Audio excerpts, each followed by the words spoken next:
En el transcurso de la historia se han dado multitud de ocasiones en las que una determinada decisión ha provocado desavenencias que perduran a lo largo de los siglos.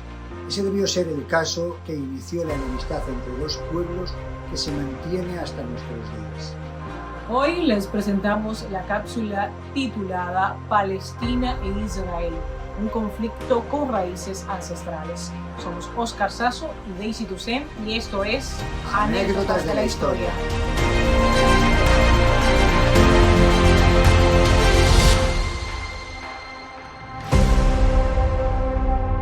A la hora de estudiar cualquier hecho histórico, se recurre a textos académicos para observar que, en ocasiones, lo relatado no constituye un acontecimiento en el sentido literal del término, sino una proposición para transmitir enseñanzas.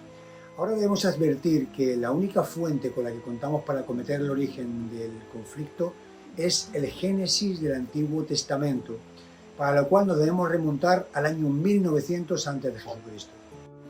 Todo comenzó en la ciudad de Ur, cerca de la desembocadura del río Éufrates, en la lejana Mesopotamia, donde se asentaba el pueblo caldeo. Según estos textos sagrados, allí Yahvé se le presentó a Abraham cuando éste tenía 75 años y le dijo que debía abandonar aquella nación idólatra y dirigirse a la tierra prometida en Canaán. Pero como condición debía creer en él como el único Dios verdadero. Así serían bendecidos por siempre porque serían el pueblo elegido.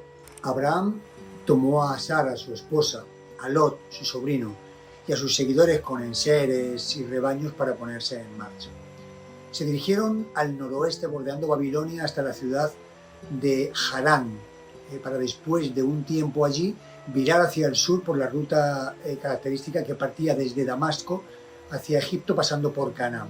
El problema era que al llegar a Canaán, la tierra ofrecida por Dios, ya estaba ocupada por varios reinos, entre ellos amorretos y eteos, y además codiciada por otros muchos, ya que era una tierra relativamente fértil comparada con el desierto y sobre todo con una posición estratégica entre Egipto y Mesopotamia.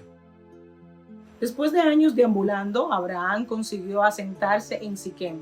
Allí edificó un altar a Yahvé. Pasó después a Betel, donde erigió otro altar al Dios verdadero.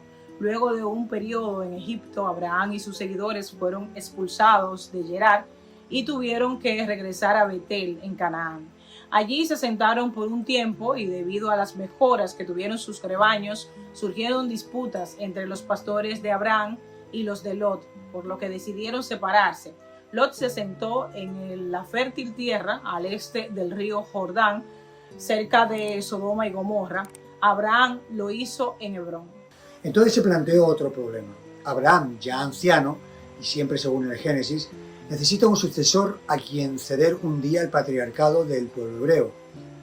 Bueno, pues como Sara, su esposa, también de edad avanzada, no podía darle hijos, en un acto de amor desprendido, ésta le ofrece a su esclava, a su sierva egipcia Agar, para este menester. Y así nace Ismael, que significa Dios escucha. Todo en orden, pero cuando el muchacho tiene 14 años y su padre 99, Dios interviene para que Sara quedara embarazada y nace Isaac, que significa Dios ríe o hace reír. Ya Sara ve todo de otro modo y comienzan las desavenencias con Agar hasta que finalmente le pide a Abraham que la destierre junto a Ismael, despejando el camino a Isaac. Y en ese principio podría ser el inicio del conflicto, ya que Ismael tiene 12 hijos y sus descendientes o ismaelitas son el origen de las diferentes tribus árabes. Muchos siglos después el profeta Mahoma aseguraría ser descendiente de Abraham por la línea de Ismael. Entonces, por otro lado, Isaac, a la muerte de Abraham, toma el patriarcado y después de él su primogénito Jacob, quien procreó 12 hijos que a la sazón fueron las cabezas de las 12 tribus originarias del pueblo de Israel.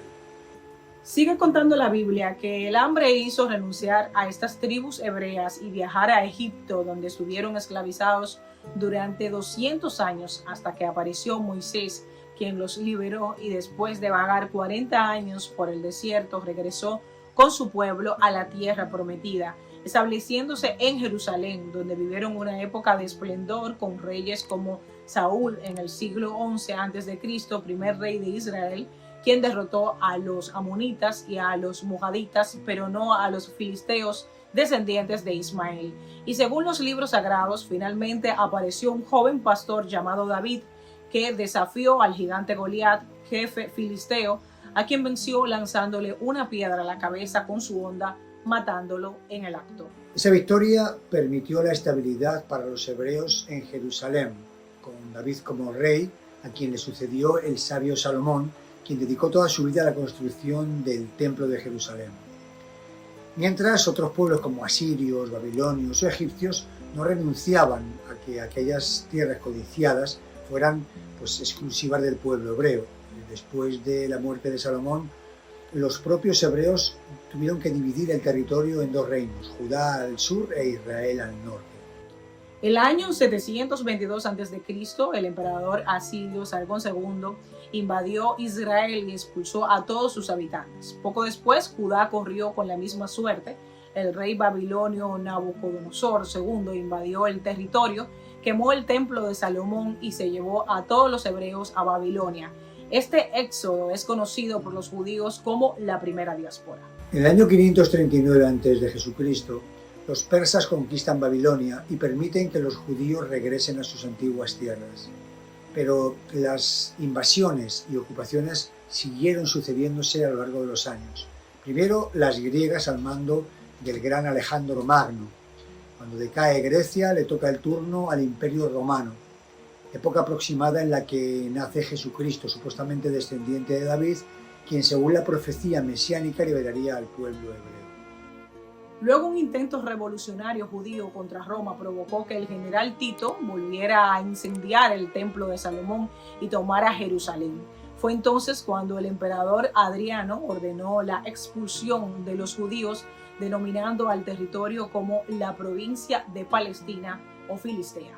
Un grupo de los judíos expulsados nuevamente viajó por el norte de África hasta llegar a la península ibérica. Eran los llamados judíos sefardíes, y allí convivieron con árabes y cristianos hasta que en 1492 los reyes católicos los expulsaran casi al tiempo que a los árabes, para la formación de la Nueva España con la unión de varios reinos cristianos.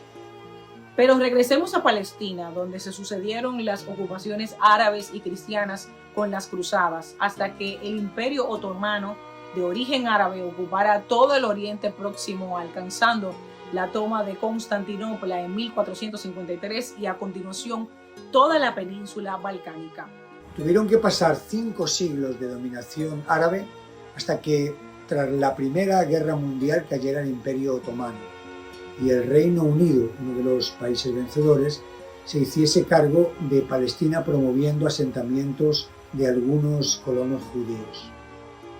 Mientras que en Europa aparecía la alternativa socialista inducida por el triunfo de la Revolución Rusa y en contraposición también aparecía la alternativa fascista impulsada por Mussolini en Italia, Franco en España y Hitler en Alemania, quien a medida que alcanzaba más cotas de poder aumentaba sus medidas antisemitas, pasando de la confiscación de bienes y aislamiento en guetos, terminando en reclusiones masivas en campos de exterminio durante la Segunda Guerra Mundial. Se estima que al finalizar la guerra habían perdido la vida unos 6 millones de judíos.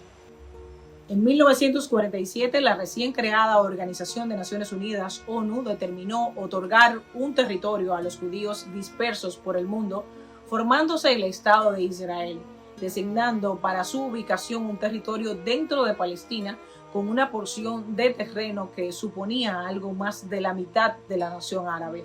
Esa solución no hizo más que reavivar los viejos rencores entre árabes y judíos que databan de 4.000 años atrás. Los hebreos regresaban después de 20 siglos a la tierra prometida, pero los que llevaban allí 2.000 años no estuvieron de acuerdo con que les arrebataran el 55% de su territorio y lucharon por él. Bueno, pues aún con el apoyo de varios países árabes, Israel ganó las guerras del Yom Kippur y la de los 6 días, ocupando más y más y más tierras palestinas.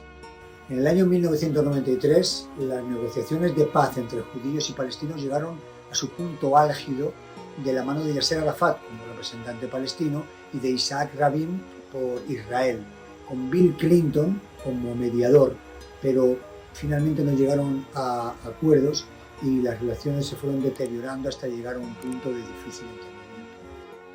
Hoy Israel es un país próspero que posee un poderoso ejército y un sofisticado servicio de inteligencia, el Mossad, y cuenta con el apoyo y reconocimiento del mundo occidental, comenzando por los Estados Unidos, su principal aliado.